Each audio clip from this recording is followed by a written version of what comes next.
It all started during parent-teacher night, a moment that still sticks in my mind like a shard of glass. I walked into Liam's middle school expecting the usual routine, a quick chat with his teacher about grades, maybe some advice on how to help him focus better in math class. But what happened instead hit me harder than I ever could have imagined. My son introduced his stepdad, Ethan, as his real dad, and referred to me as just my mom's ex. Those words felt like a punch to the gut.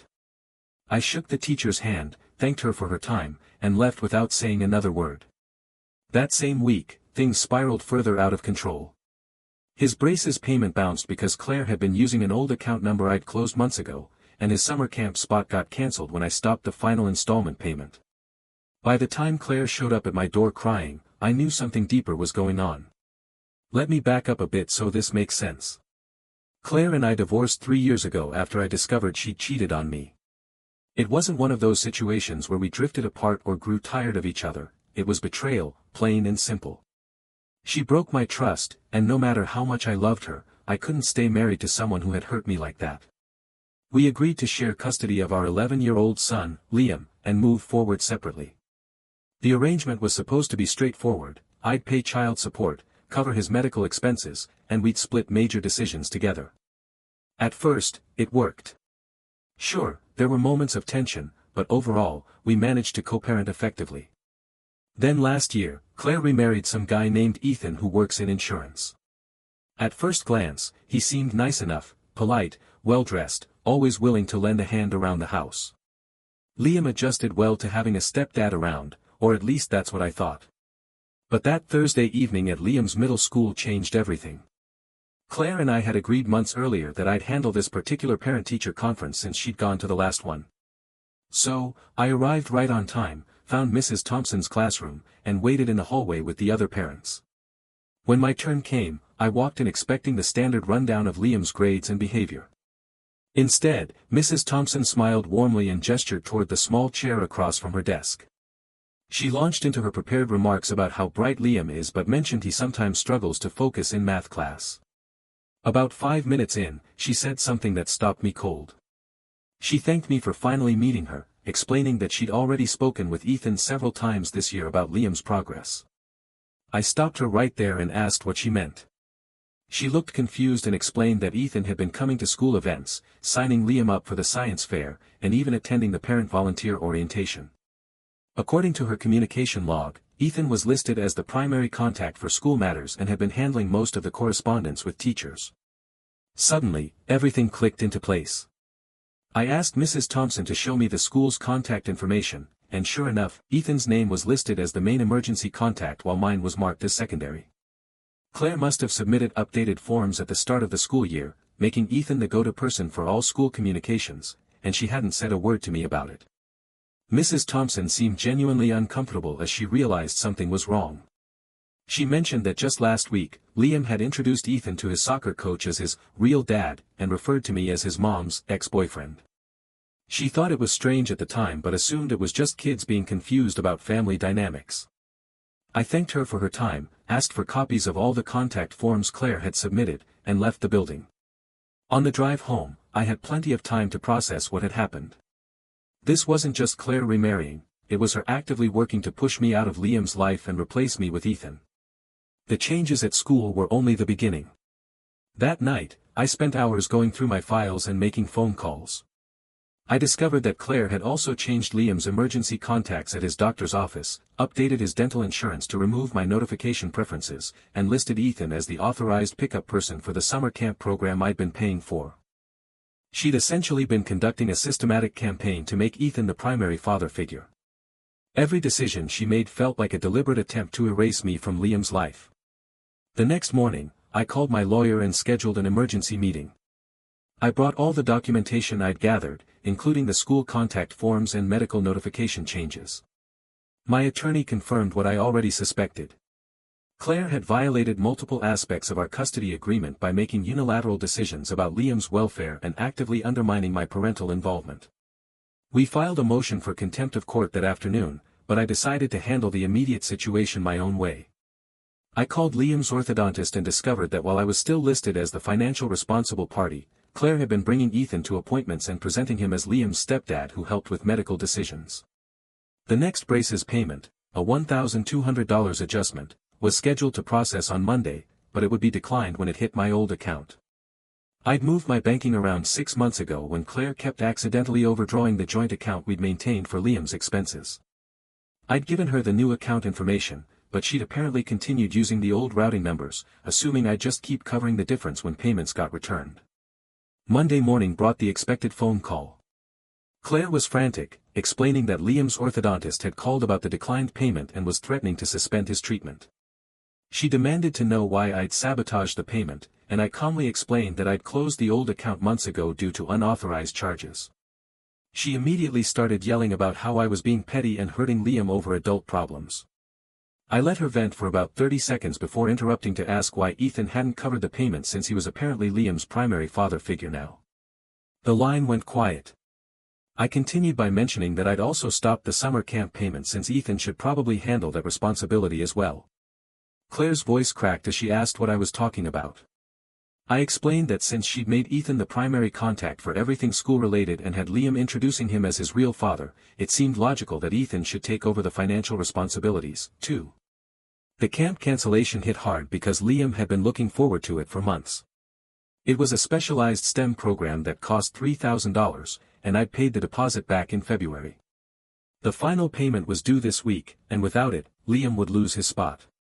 Claire begged me to reconsider, but I told her that Ethan was welcome to cover the remaining balance if he wanted to take on that financial commitment.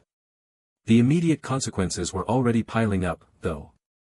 Claire had been calling daily, alternating between anger and desperation. Ethan apparently wasn't as willing to step up financially as he'd been to play dad at school events. Liam's orthodontist had put his treatment on hold after the payment was declined, and Claire couldn't come up with the money to get it restarted. The summer camp spot had been filled by someone on the waiting list when the final payment didn't come through. Most importantly, Liam was starting to ask questions about why things were changing. Claire finally showed up at my apartment Thursday evening, looking exhausted and defeated. She'd been crying, her makeup was smeared, and her voice was shaky. She asked if we could talk, and I invited her in but made it clear that Ethan wasn't welcome on my property. She sat on my couch and admitted that she'd made a mistake. The whole situation with changing Liam's school contacts had been Ethan's idea. She claimed he'd convinced her that it would be more efficient if he handled school communications since he had more flexible work hours. She insisted she never meant for it to go as far as it had. I asked her directly why she'd allowed Liam to introduce Ethan as his real father. She broke down completely at that point, admitting that Ethan had been pushing for a more traditional family structure and had convinced her that Liam would be better off with a stable father figure who was actually present in his daily life. The conversation went on for over an hour.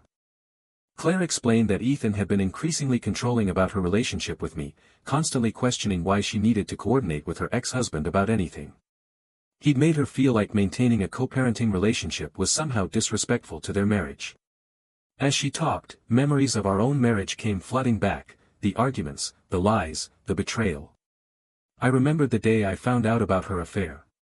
It wasn't just the act itself, it was the secrecy, the deception, the feeling that she didn't value what we had built together. Divorce was painful, but staying with her would have been worse. Now, here we were again, years later, and I couldn't shake the feeling that history was repeating itself. Only this time, it wasn't just about us. It was about Liam. I listened to everything Claire had to say, then explained exactly how her actions had violated our custody agreement and damaged my relationship with Liam. I reminded her of the pain she caused me during our divorce and how I'd worked hard to rebuild trust for Liam's sake. I made it clear that the financial support would continue only if she immediately corrected all the contact forms and restored my equal access to school and medical information. 6 weeks later, Claire had corrected most of the contact issues, but the damage to my relationship with Liam was harder to fix. He'd been confused and hurt by the sudden changes to his summer plans and was old enough to understand that his parents were fighting again. The kid had been looking forward to that STEM camp since winter, and watching his disappointment was the hardest part of this whole situation. The contempt hearing went exactly as expected. The judge was not pleased with Claire's unilateral changes to Liam's school and medical contacts without consulting me. She received a formal reprimand and was ordered to pay my legal fees. More importantly, the custody agreement was modified to include specific language requiring both parents' consent for any changes to emergency contacts or communication preferences. Ethan had apparently been less than supportive during the court proceedings. According to Claire, he'd been angry about the legal fees and had started questioning whether he wanted to be involved in all this drama. The cracks in their marriage were becoming obvious, even to Liam, who mentioned that Ethan had been staying late at work more often. The orthodontist situation resolved itself when Claire's mother stepped in with a loan to cover the missed payment. Liam's treatment resumed, but he'd lost about 6 weeks of progress. The summer camp spot was gone for good, which meant Liam spent July doing day camps at the local recreation center instead of the program he'd been excited about. I'd started having longer conversations with Liam about the situation, being careful not to badmouth his mother or Ethan, but making sure he understood that I was still his father and wanted to be involved in his life. He admitted that Ethan had been telling him that divorced dads usually moved on and that it was better for everyone if stepdads took over the father role. Hearing that broke my heart. I realized that Ethan wasn't just trying to insert himself into Liam's life, he was actively undermining my role as a father. And the worst part? Claire had let him do it. 4 months later, the real victory came when Liam asked if he could spend more time at my place. Claire's marriage to Ethan was falling apart, and Liam was caught in the middle of their arguments. Ethan had apparently lost interest in playing daddy once he realized it came with actual responsibilities and financial obligations. Claire called me on a Tuesday evening crying again to tell me that Ethan had moved out. He'd left after a fight about money, specifically about the ongoing costs of raising Liam. According to Claire, Ethan had expected that I would continue paying for everything while he got to play the father role at school and social events. The conversation was different this time. Claire seemed genuinely remorseful and admitted that she'd been wrong to let Ethan interfere with my relationship with Liam. She asked if we could work together to rebuild the co-parenting relationship we'd had before Ethan entered the picture. I agreed to try but made it clear that any future partners would need to respect the existing custody arrangement and my role as Liam's father. Claire promised that she'd learned her lesson about letting new relationships interfere with our son's stability. Liam started spending more time at my apartment, and we began working on rebuilding our relationship. The damage from the past year wasn't going to heal overnight, but he seemed relieved to have clarity about his family situation again. He'd been walking on eggshells around Ethan for months, trying to balance loyalty to his mom with his natural relationship with me. 8 months later, Claire and Ethan's divorce was finalized. The marriage had lasted barely 18 months, and Ethan had shown his true colors by trying to avoid any financial responsibility for the chaos he'd helped create. He'd moved back to his home state and hadn't contacted Liam since leaving.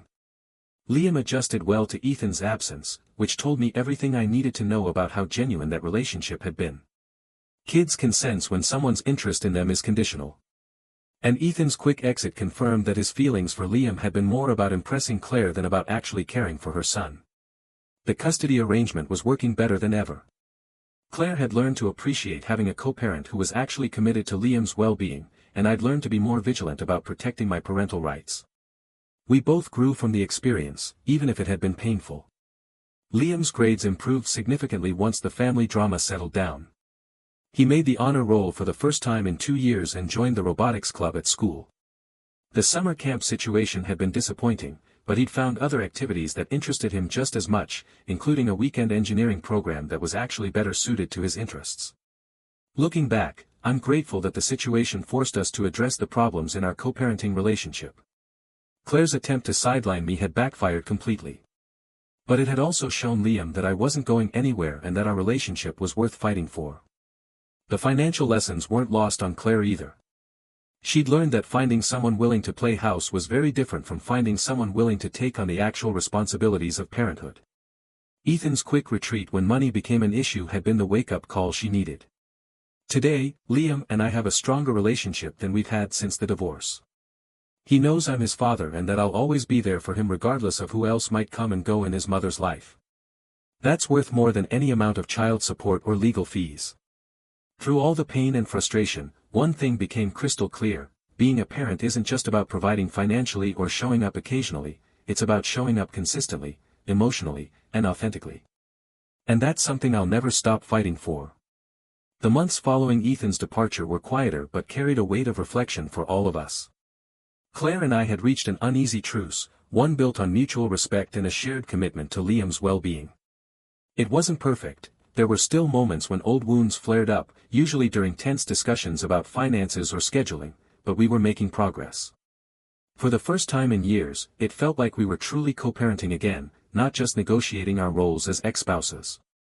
Liam seemed lighter, too. Without Ethan's shadow looming over him, he began to relax in ways I hadn't realized he'd been holding back. He laughed more freely, spent hours tinkering with robotics kits at my apartment, and even started opening up about his feelings. One evening, while we were assembling a model drone together, he looked up at me with those big, curious eyes of his and said, "Dad, do you think people can change?" I paused, screwdriver in hand, and considered his question. "Yeah, buddy," I replied after a moment. "I think people can change. But sometimes it takes them a while to figure out who they really are." He nodded thoughtfully, then went back to attaching propellers to the drone frame. I could tell there was more on his mind, but I didn't push him. Kids have their own pace when it comes to processing emotions, and I'd learned the hard way that forcing conversations often did more harm than good. As spring approached, Liam became increasingly invested in the robotics club at school. His teacher, Mr. Alvarez, encouraged him to enter a regional competition, and I couldn't have been prouder when he agreed. Seeing him pour so much energy into something he loved reminded me of how resilient kids can be. They don't just bounce back from challenges, they grow stronger because of them. Claire noticed the shift in Liam, too. During one of our weekly check-ins, a habit we'd started to keep communication open, she admitted that she'd underestimated how deeply Ethan's presence, or lack thereof, had affected their home life. "It's like Liam is finally breathing again," she said, her voice tinged with guilt. "I hate that I let things get so messed up." "You weren't the only one who made mistakes," I told her honestly. "We both dropped the ball at different points. What matters now is that we're doing better, for him." She nodded, gratitude flickering across her face. In that moment, I realized something important. Claire wasn't the same person she'd been during our marriage. The betrayal still stung, but the woman sitting across from me now was someone trying to make amends, not just with me, but with herself. The robotics competition arrived on a crisp Saturday morning. Liam was nervous but excited, clutching his project, a small, autonomous rover designed to navigate obstacle courses, as if it were a treasure. Claire and I sat side by side in the bleachers, watching quietly as teams presented their creations. There was no awkwardness between us this time, just a shared sense of pride as Liam confidently explained his design to the judges. When the award ceremony rolled around, Liam didn't win first place, but he earned second, a remarkable achievement for a first-time competitor. As he accepted his trophy, beaming with joy, I caught Claire wiping away tears. Later, over pizza, she joked about how Liam might turn into a mad scientist someday, and the three of us laughed like we hadn't in years. That night, as I tucked Liam into bed at my place, he hugged me tightly and whispered, "Thanks for always believing in me, Dad." My throat tightened, but I managed to smile. "Always, buddy. Always." In the weeks that followed, life settled into a rhythm that felt sustainable. Claire and I continued to prioritize Liam's needs above everything else, and slowly, trust began to rebuild, not just between us, but within our family dynamic. Liam thrived under this newfound stability, excelling in school and exploring new hobbies. He even started mentoring younger kids in the robotics club, showing them how to code and build circuits. One afternoon, while helping Liam clean out his closet, I stumbled upon an old photo album he'd kept hidden away. Inside were pictures from holidays, birthdays, and random weekends spent fishing at the lake. Flipping through the pages, I saw glimpses of the life we used to have before everything fell apart, and hints of the life we were building now. "Do you miss having Ethan around?" I asked cautiously, unsure if I wanted to hear the answer. Liam shrugged. "Not really. He was nice sometimes, but he wasn't you." His honesty took my breath away. For so long, I'd feared losing my son to another man, to someone who might try to replace me. But in that moment, I understood that some bonds run deeper than convenience or circumstance. No matter what happened, Liam would always know who his real father was. Looking ahead, I knew there would still be challenges. Co-parenting isn't easy, especially when history lingers in the background. But every step forward felt like proof that love, not anger or resentment, could guide us through the hardest times. And as Liam grew older, I hoped he'd carry these lessons with him, that family isn't defined by blood alone, but by the effort we put into caring for each other, that forgiveness is possible even after betrayal, and that being present, truly present, is the greatest gift a parent can give. For now, though, I was content to watch my son thrive, knowing that I'd fought for him when it mattered most. Because in the end, being a father wasn't about perfection. It was about showing up, day after day, and proving that some promises are worth keeping forever.